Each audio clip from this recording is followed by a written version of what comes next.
There's a version of Staniel Cay that lives in the digital ether, a place of impossible blues and swimming pigs.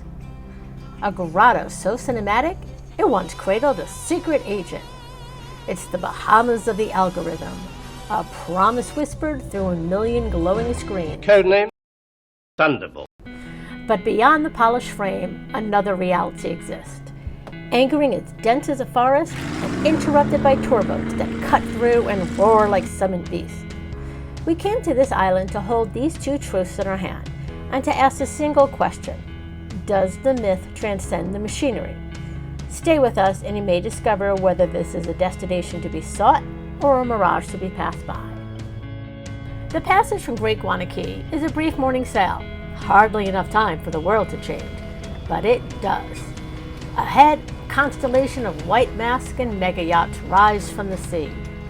50 boats, maybe more, all tethered to the bottom. There's no welcoming mat here, just the subtle art of finding your place to drop anchor and swing free.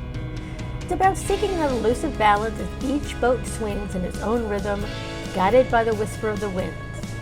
Our boat secured, we cut the engine. The first breath is of salt air and the faint perfume of diesel exhaust. The first sound, a chorus of halyards slapping against aluminum masts, a rhythm punctuated by a distant rooster. The allure is undeniable, but so is the sun's weight. 88 degrees in the shade. The trade winds have taken the day off. The question arises, do pigs truly swim?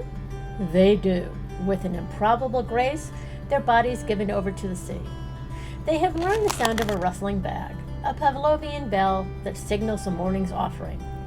We arrived at Big Major Key as the sun was still low, hoping to find the place before it became a caricature of itself.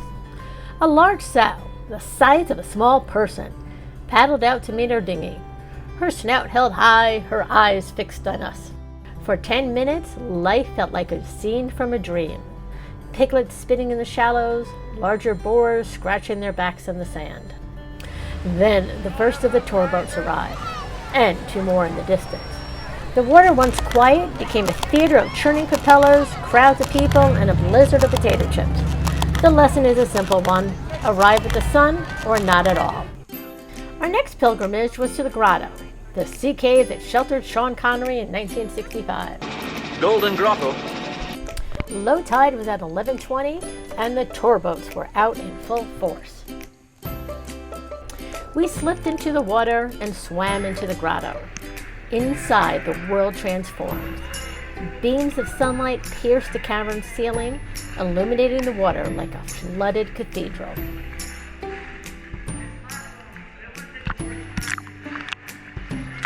Schools of silver tides move as one, and for a moment, you forget you're swimming and feel as if you're flying. Looking up, you see the surface dotted with snorkels, a dozen heads bobbing like markers. Still, the beauty of the place holds. But be mindful of the current and leave before the tide starts to turn. It shifts with the suddenness of a changing thought. If you're daring enough to navigate the bustling mooring field and the docks packed with magnificent yachts, you'll discover a sandy beach where you can gently land your dinghy near the Staniel Cay Yacht Club. No fees required. At the Staniel Cay Yacht Club, the cracked conch tastes of salt and sun, a distillation of the islands on a plate. We decided to explore the charming town of Staniel Cay, eager to indulge in its culinary delights and gather provisions for our ongoing journey. The culinary map of Staniel Cay could be drawn on a slip of paper. These eateries and shops move to what folks call Bahamas time. They don't follow the ticking clock, no sir. Instead, they close up shop when the food runs out or when the sun's just too fierce for business. It's a place that runs on cash, where the credit card machine slumbers with the rhythm of the island's generator. There is no steakhouse, no sushi bar, only cold calic beer, and a lunch made on handcrafted Bahamian bread and homemade French fries, with a splash of island hot sauce. For the gourmet, it's a place of lowered expectations. For everyone else, it's enough. On the boat, sleep comes in waves. The walls are fiberglass, and the air conditioner is the wind through an open hatch, a small comfort against the humid night. You're rocked to sleep by the wakes of late-night dinghies, your dreams punctuated by the groan of your own anchoring lines.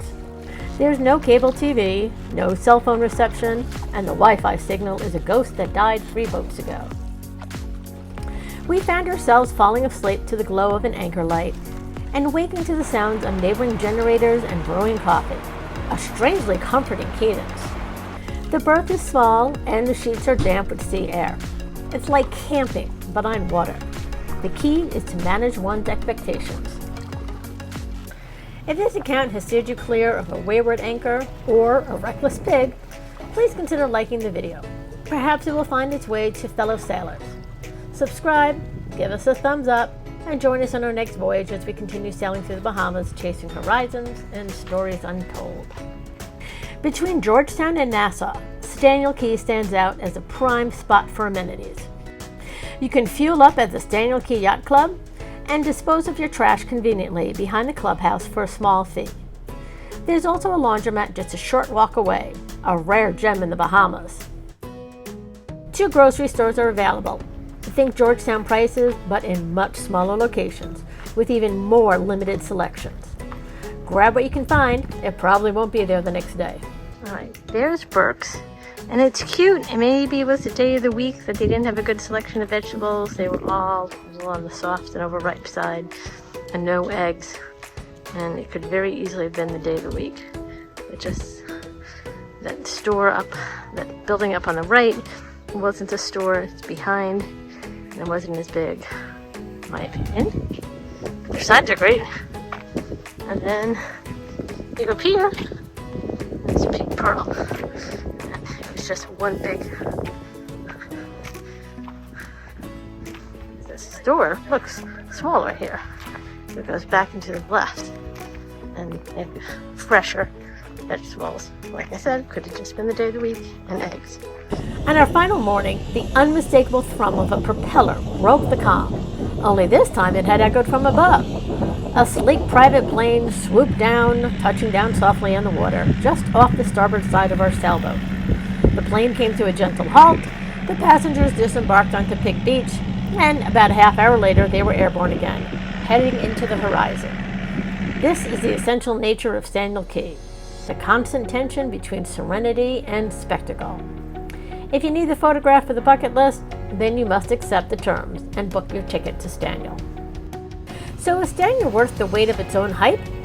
If your purpose is a singular experience, the pig swim, the grotto selfie, the sight of a beach so bright it almost hurts to look, then yes, pay the price, wake before the sun, and go. But if your dream is of an empty horizon and 5-star meals, if the sound of a jet ski at midnight fills you with a quiet rage, then it's better to steer for quieter keys. They ask less of your wallet and less of your soul. We came in search of icons and we found them, along with a bruised shin and a lighter wallet. We left with no regrets, but also with no illusions. Tell us in the comments below, would you brave the crowds for a swim with the pigs? Or would you sink out your own stretch of sand where the only sound is the whisper of the tide? Either way, thanks for coming along. Hit subscribe and we'll see you on the next tide.